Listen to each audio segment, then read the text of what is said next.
C'est vrai qu'on s'est retrouvé à jouer pendant 6 mois, s'il me semble, 19 journées à l'extérieur.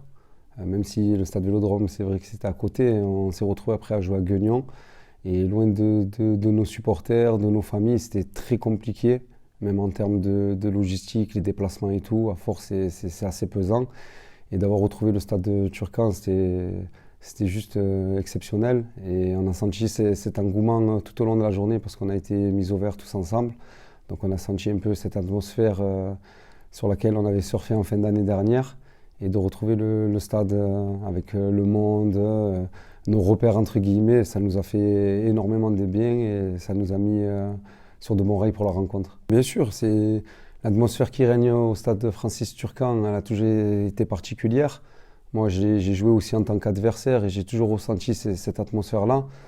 Comme je dis souvent, on dirait un peu un stade à l'anglaise où les supporters sont très proches et on sent à chaque fois qu'on attaque le but, cette ambiance qui monte et même à chaque fois qu'on marque, c'est exceptionnel. Et comme tu l'as souligné, c'est vrai que c'est à l'image de notre début d'année civile où il y a eu beaucoup de changements.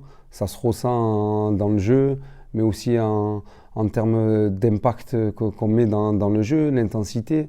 Et c'est vrai qu'avec l'aide de notre public, c'est extraordinaire et on aura besoin de ce soutien-là pour atteindre notre objectif qui est le maintien en Ligue 2. Connaissant la mentalité de l'équipe et du groupe, on n'a jamais été non plus pessimiste. On sait que c'était compliqué parce qu'on a fait un début de saison catastrophique, on ne va pas se mentir. Et le fait de retrouver du coup le stade Francis Turcan, mais aussi on l'a fait aussi à Charlecchi. C'est pas facile d'aller gagner au PFC. Il me semble bien, je pense que c'est leur seule défaite, si je ne me trompe pas, à l'extérieur. Donc, pessimiste non, optimiste oui, parce que c'est clair qu'il y a du mieux. Je pense qu'à la phase aller, on avait marqué peut-être 9 points. Et là, sur le mois de janvier, on en marque 6. Donc, c'est clair que c'est encourageant pour la suite. Et encore une fois, je le répète, l'apport du stade et de nos supporters, c'est très important pour nous parce que un maintien en Ligue 2, ça va passer par là, d'être intraitable à la maison, de laisser très peu de points chez nous et d'aller faire des coups à l'extérieur justement pour ce maintien. Et même si on y croit depuis le début, attention, il ne faut pas croire qu'on s'est enterré, qu'on a lâché. Non, non, pas du tout. On va se battre jusqu'à la dernière journée. Très bien, c'est vrai que M. Rachidi il a fait un énorme travail, juste en termes déjà de redonner confiance aux joueurs. Ça s'est vu, en termes de discipline aussi. Et il a fait un travail en amont pour M. Malek incroyable. Et après, M. Malek, on le connaît depuis des années. Donc, c'est un coach qui tactiquement est très bon, qui a un jeu porté vers l'offensive aussi. Et je pense que l'alchimie de deux, c'est parfait. Parce qu'on a M. Rachidi qui est plus défensif et qui est vraiment à cheval sur la qualité défensive. Et M. Malek qui est plus porté sur l'offensive. Et je trouve que c'est un mélange pour nous qui est parfait et ça s'est ressenti. Pour moi, on a été autant bon dans les deux zones de vérité ce week-end, autant défensivement qu'offensivement et je pense que si on continue comme ça, on est sur le bon chemin. C'est clair, en début de saison, c'est vrai, on va pas se mentir. Hein. Les clubs y venaient, les équipes elles venaient. C'est Martigues, c'est bon, c'est 3 points, en l'occurrence c'est sûr. Même si sur certains matchs, ça s'est joué à des détails, on va pas se mentir non plus. Mais je pense que non, les équipes maintenant, elles commencent à nous respecter. De là à dire qu'elles nous craignent, on va pas s'enflammer non plus, mais en tout cas, je pense que les équipes nous respectent comme nous, on respecte les équipes.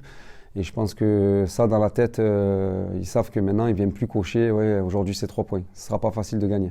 Oui, il est clair. Après, moi, j'ai eu un début de saison un peu tronqué parce que j'avais un problème au niveau de la pubalgie. J'ai eu une petite pubalgie, donc les 6 premiers matchs, je ne les ai pas joués.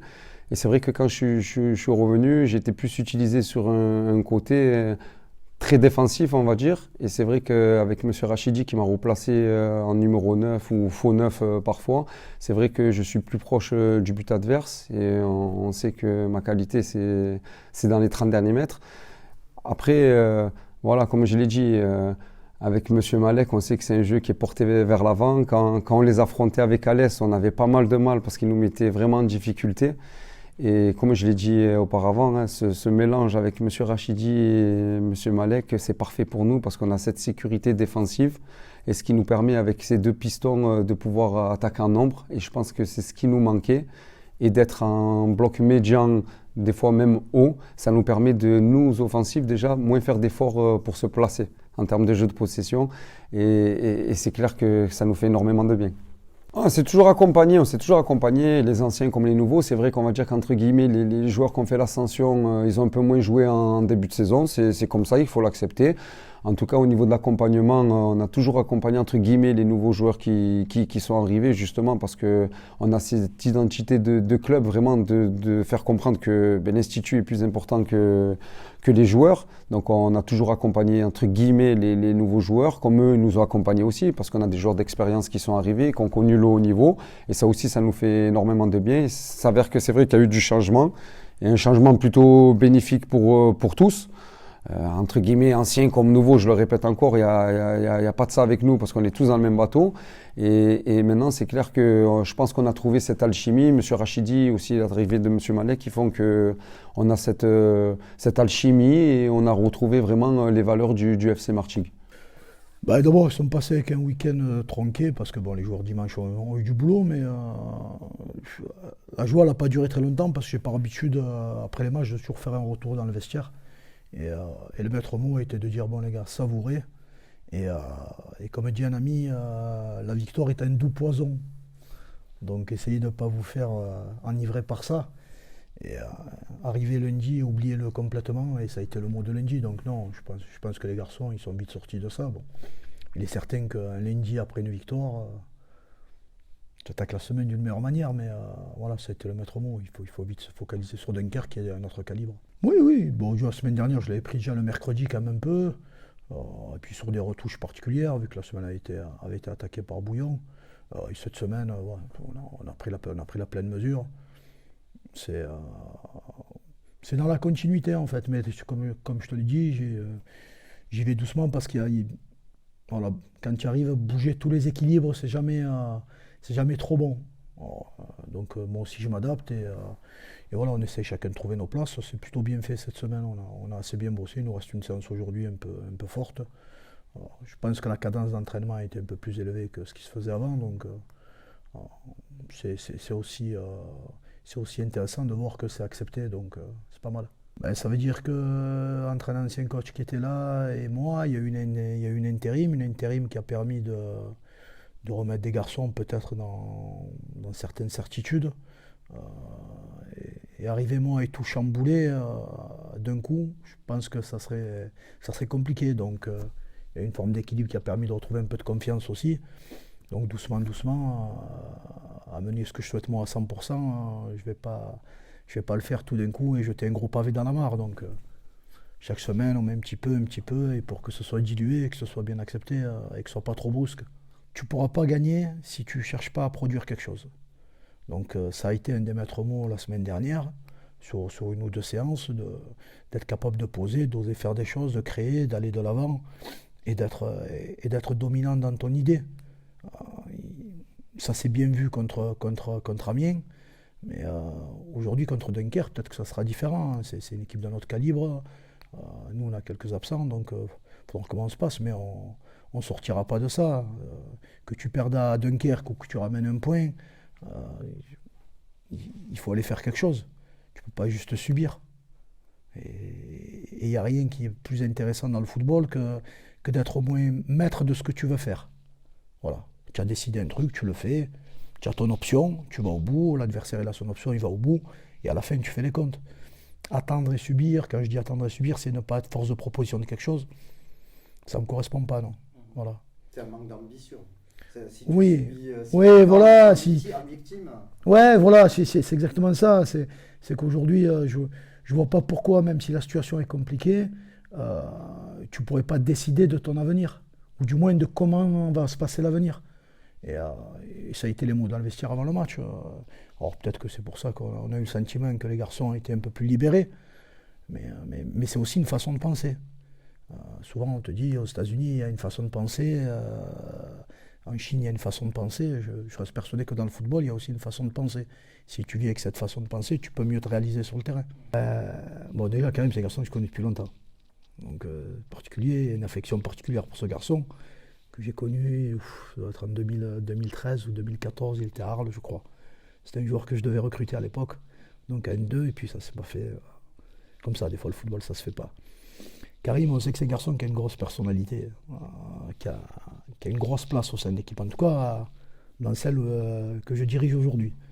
Pour des raisons qui sont simples, c'est que c'est un garçon qui peut être entraînant, quoi qu'on dise. Alors, pas toujours par ses attitudes, parce qu'il est bougon, il est râleur, mais quand on regarde son match contre Amiens, il fait 12 km 4. Les gens ne peuvent pas s'imaginer, pour un attaquant, ça peut démontrer à un moment qu'en termes de leader de jeu, la débauche d'énergie, c'est un garçon qui respecte son travail, qui respecte son équipe et qui croit au maintien. Donc, et puis après, ça reste un de mes relais dans l'équipe, il est certain. Voilà, il a une grosse place quand même. Puis c'est un attaquant talentueux. C'est un attaquant qui a toujours marqué des buts. Tout le temps. Alors, il suffit qu'il soit bien pour pouvoir faire des diffs. Et quand on voit le 3e but qu'il met, je veux dire, il faut quand même du sang-froid pour faire ce qu'il fait. Hein. Feinte de frappe, coucher le gardien, l'adversaire, puis enchaîner.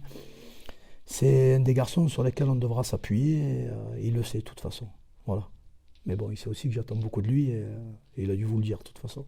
Avec le match d'Amiens, il y a une forme d'optimisme dans le sens où tu peux prendre conscience que tu as une capacité à, par exemple, aller chercher une équipe, à être conquérant, à être dominant contre une équipe qui t'est censée être supérieure. Donc, elle est censée te donner une forme de croyance sur tes qualités à toi, que tu n'avais peut-être pas avant.